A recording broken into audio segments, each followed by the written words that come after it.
students, welcome to your educational channel Smart Learning with Ritu ma'am. Today I will explain you all the instructions to fill this OMR sheet that is released by CBSE for term 1 examination. जिनका subscribe button red colour का है वो subscribe पर click करें channel को subscribe करने के लिए और बेल आइकन ज़रूर प्रेस करें। सबसे पहले कुछ इम्पॉर्टेंट इंस्ट्रक्शंस देखिए जो आपको ध्यान रखनी है OMR शीट फिल करने से पहले। First of all, only blue black ball pen should be used for filling the OMR sheet, right. Next very important, use of pencil is strictly prohibited. आपको पेंसिल यूज नहीं करनी है OMR sheet पर। It will be considered as use of unfair means and action will be taken against the candidate as per unfair means rules.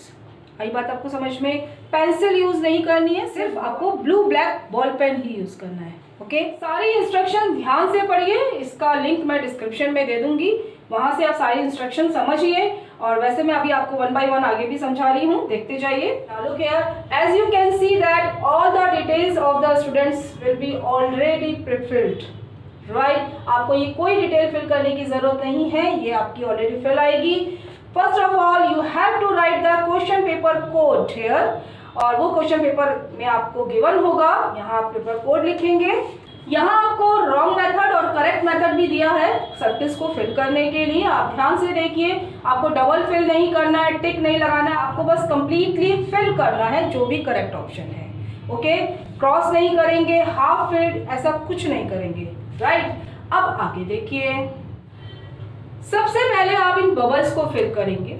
ध्यान रखिए, ये आपके पास ये 3 कॉलम्स हैं, सेकंड और थर्ड कॉलम को अभी आपको कुछ नहीं करना है। क्या करना है वो मैं अभी आपको आगे समझाऊंगी। आप क्वेश्चन सॉल्व करते जाइए और इन सर्कल्स को फिल करते जाइए। सपोज आपने फर्स्ट क्वेश्चन किया, उसका ऑप्शन सी राइट है, आपने सी सर्किल कर दिया, कंप्लीटली फिल करना है सर्किल को, राइट। आपने सेकंड क्वेश्चन किया, उसमें ए ऑप्शन सही था, आपने ए फिल कर दिया। इस तरह से आप पहले अटेम्प्ट करते जाइए, ठीक। इंटरनल चॉइसेस का ध्यान रखना। सपोज ए सेक्शन में 20 क्वेश्चंस हैं और आपको उसमें से 16 क्वेश्चंस करने हैं, तो आप ये भी ध्यान रखिए कौन से 4 क्वेश्चंस आपको नहीं करने हैं, राइट। जो आपको टफ लग रहा है, जिसमें कैलकुलेशन में टाइम लग रहा है, उसको छोड़ते चले जाओ। जो इजी पार्ट है वो पहले कर लो, ठीक है। फिर काउंट करो कि मेरे उतने क्वेश्चंस हुए हैं कि नहीं।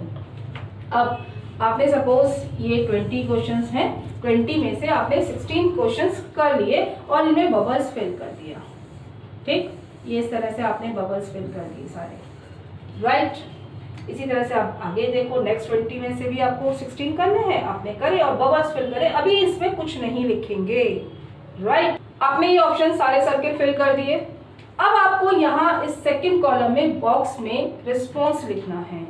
अब सुनना मेरी बात, फर्स्ट क्वेश्चन का रिस्पॉन्स है सी, आपने यहाँ लिख दिया सी, राइट। सेकेंड क्वेश्चन का आपने देखा कि ओहो इसका तो आंसर बी होना था और मैंने गलती से ए कर दिया। कोई परेशान होने की बात नहीं है, आप यहाँ पर बी लिख दो, आपका आंसर बी चेक होगा। मेरी बात समझ में आई, ठीक। आपने देखा कि 5th क्वेश्चन का आंसर बी है, ओहो ये तो गलत हो गया, इसका आंसर तो डी होना था। कोई दिक्कत नहीं है, आप यहाँ डी लिख दो। मेरी बात समझ में आई? तो अपनी मिस्टेक्स को करेक्ट करने का आपको यहाँ पर एक चांस मिल रहा है, तो इसलिए मैं आपसे कह रही हूँ पहले इसको फिल मत करना, बॉक्सेस को पहले आप सर्किल्स फिल करिए, जो मिस्टेक करनी हो इसमें कर लो, ठीक है। ये बॉक्सेस फिल करें आपने। अब आगे देखो, ये थर्ड कॉलम किस लिए दिया गया है समझना। 20 में से सपोज 16 क्वेश्चंस करने हैं, ठीक है। आप करते चले गए, आपने सपोज 18 क्वेश्चंस कर लिए, ठीक है। करने कितने थे?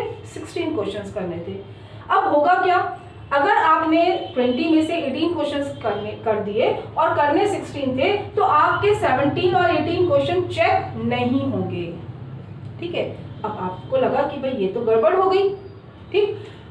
आप ये चाह रहे हैं कि मेरे बीच के कोई 2 क्वेश्चन ऐसे हो जो मैं कट कर सकूं, जो चेक ना हो। तो क्या करेंगे आप, सपोज आपको लग रहा है कि 7th क्वेश्चन में डाउट है कि ये शायद 10% ऐसा है कि गलत हो सकता है, ठीक है। और मेरा 17th क्वेश्चन बिल्कुल 100% सही है। मैं चाहता हूँ 17 तो चेक हो, बट 7th क्वेश्चन चेक ना हो। तो आप क्या करो, जैसे आपने 7th का ऑप्शन यहाँ लिखा डी, आप ये वाला सर्किल फिल कर दो। ठीक है, इसका मतलब क्या है कि आप इसको नॉट अटेम्प्टेड की तरह कंसीडर करें और ये क्वेश्चन चेक ना हो। आई बात समझ में? ठीक। और जो जो क्वेश्चंस आप अटेम्प्ट नहीं करेंगे, जैसे आपने 19 क्वेश्चन अटेम्प्ट नहीं करा, यहाँ सर्किल फिल कर देंगे। 20th क्वेश्चन नहीं अटेम्प्ट करा, यहाँ सर्किल करेंगे। राइट, 3 सर्किल हो गए, 4 सर्किल आपको ये वाले फिल करने हैं क्योंकि 4 क्वेश्चन अटेम्प्ट नहीं करने थे। फिर आपने देखा कोई और क्वेश्चन जो आप चाहते हैं कि ना चेक हो, ठीक है, आप उस क्वेश्चन के आगे, जैसे सपोज आपने 10th क्वेश्चन करा, इसका ऑप्शन डी करा, यहाँ डी लिख दिया, लेकिन आप चाह रहे हैं नहीं चेक हो, तो आप यहाँ पर भी फिल कर दो। इस हैशटैग वाली लाइन में आप जितने सर्किल्स फिल करोगे वो चेक नहीं होंगे। आई बात समझ में? तो जो क्वेश्चंस आप अटेम्प्ट नहीं कर रहे हो या जो क्वेश्चन आप चाहते हो कि वो चेक ना हो, उनके आगे ये सर्किल्स फिल कर दीजिए। ओके, और एक बात समझो, यहां पर कोई भी मिस्टेक नहीं होनी चाहिए बॉक्सेस में, इसमें कोई मिस्टेक नहीं। ऐसा नहीं आपने यहाँ सी लिखा फिर काट दिया फिर ए लिख दिया और आप चाहो ये चेक हो जाएगा, नहीं होगा, बिल्कुल नहीं होगा। ओवर राइटिंग, आपने ए बनाया, ए का फिर उसके ऊपर सी लिख दिया, बिल्कुल चेक नहीं होगा। आई बात समझ में? आपने यहाँ पर ए लिखा, उस पर व्हाइटनर लगाया, व्हाइटनर लगा के फिर सी कर दिया, नहीं चेक होगा। Whitener not allowed, over writing not allowed, cutting not allowed, specially in this boxes. तो इसलिए आपको ये बबल्स फिल करने हैं, पहले सर्किल्स फिल करिए। जब आप फाइनलाइज हो जाए कि आपने सही कर लिया है, उसके बाद ये बॉक्सेस फिल करिए। अगर कोई मिस्टेक इसमें हुई भी है तो उसको यहाँ करेक्ट कर लीजिए। ठीक है, स्टार्टिंग में ही इन बॉक्सेस को फिल मत करना, ध्यान रखना इस चीज का।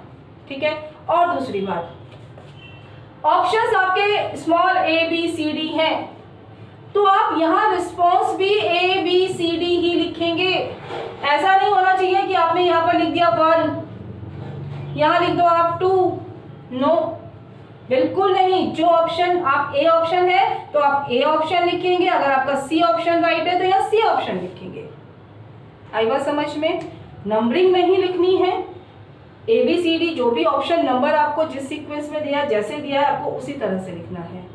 आई बात समझ में? और आगे समझिए, आप लास्ट में देखेंगे यहाँ पर एक बॉक्स है, I confirm that all the particulars given above are correct. आपको बताया था मैंने कि यहाँ पर कोई भी डिटेल्स आपको फिल नहीं करनी है, ये सारी डिटेल्स ऑलरेडी फिल्ड हैं। ठीक, तो अब ये डिटेल्स सही है कि नहीं आपने फिल नहीं करी है, तो यहाँ पर एक बॉक्स गिवन है जिसमें कि आपको अपने हाथ से लिखना है I confirm that all the particulars given above are correct. ये सेम स्टेटमेंट आपको अपनी राइटिंग में लिखना है और आगे साइन करने हैं। आई बात समझ में? ये कंफर्मेशन है कि सारी डिटेल्स आपने चेक कर ली हैं और वो सब सही है।